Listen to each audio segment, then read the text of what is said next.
All right, so ratio tables part one. Apples cost $2 a pound. Extend the scale line below to show the cost of 6 pounds of apples. So just like before, when I'm doing my proportions, my first step is to do my labels. So I have my labels. I'm comparing my cost to my pounds. So same as always, write my labels. And then here it's going to look a little bit different. So I'm doing it on a number line or a scale line instead of just doing the equivalent ratios. But it works exactly the same. So I'm going to extend it out 1, 2, 3, 4, 5, and 6. And so for 1 pound, I'm told that it's $2. So then 2 pounds would then be $4. 3 pounds would be $6. 4 pounds, 8. 5 pounds, 10. And 6 pounds would be $12. And so my answer is going to be $12. Now, of course, we could have done it the same way we did it before with the proportions. How do I get from 1 to 6? Well, that's times 6, and then do the same thing here. 2 times 6 is 12. So I can do that. But what this does is this is going to give us an additional tool in our toolbox.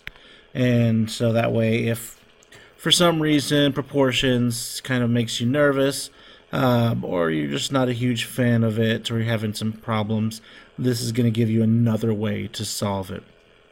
Question number 2 works exactly the same way. Pears cost $1.20 a pound, and so I'm going to extend it out. My first step, I need to write my labels. Done that, extend it out, and if 1 pound cost $1.20, then 2 pounds would be $2.40.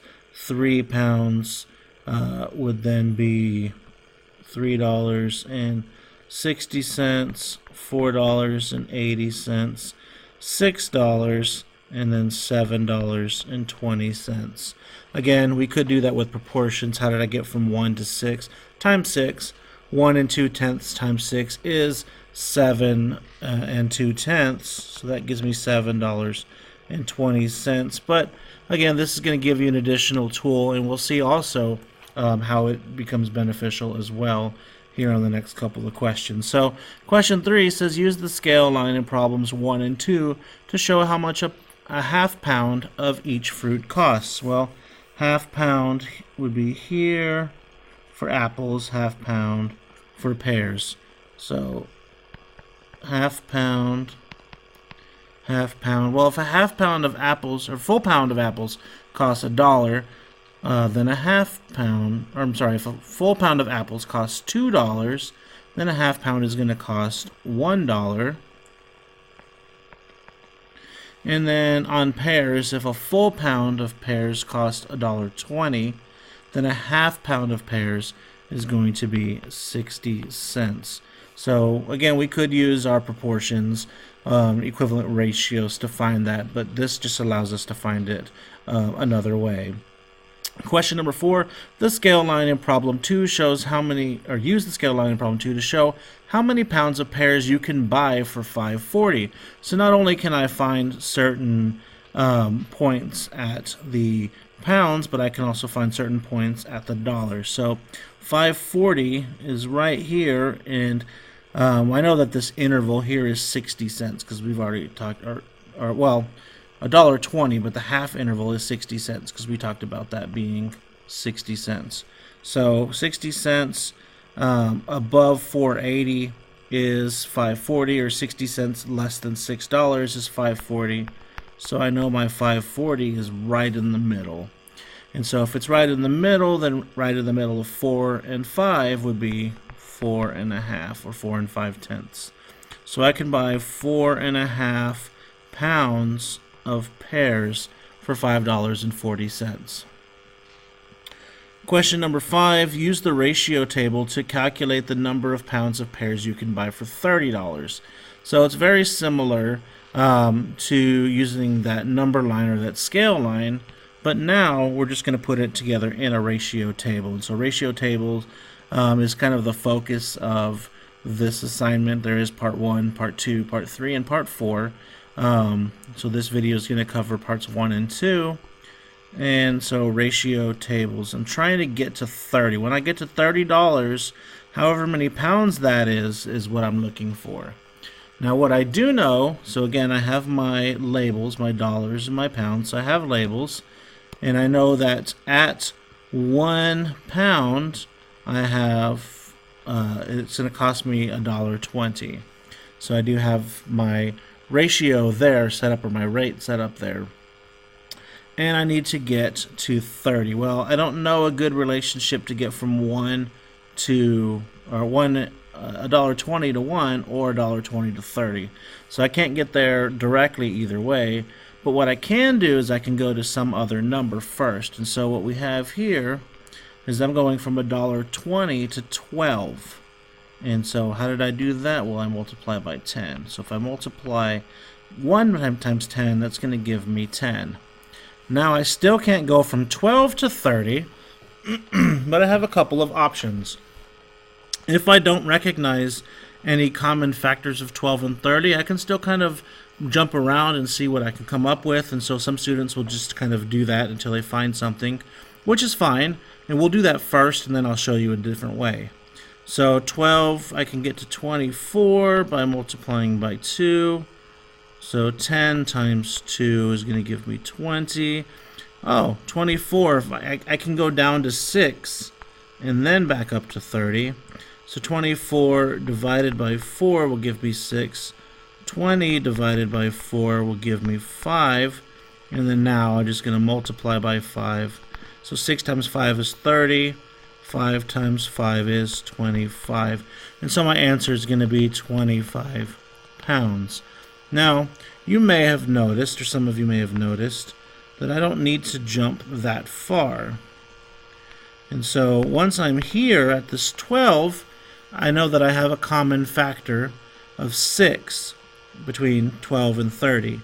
So I could go directly from 12 to 30 by dividing by 2. 10 divided by 2 is 5. And then now here I am, times 5. And times 5. So you do not have to use up all the boxes in a ratio table. And as a matter of fact, sometimes you'll use more boxes than I'll have given you. And so sometimes you can use more boxes, sometimes you don't use all of the boxes, and either way is fine.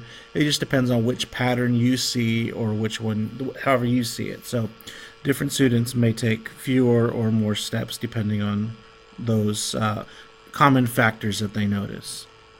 Alright, so number 6, extend the scale line below to show how far a car traveling at 60 miles per hour can travel in 6 hours. So again, I'm going to extend my scale. So I have miles and I have hours, so I'm seeing my labels there. 1, 2, 3, 4, 5, 6 hours. And then my miles. Well, 60, then that would be 120, 180.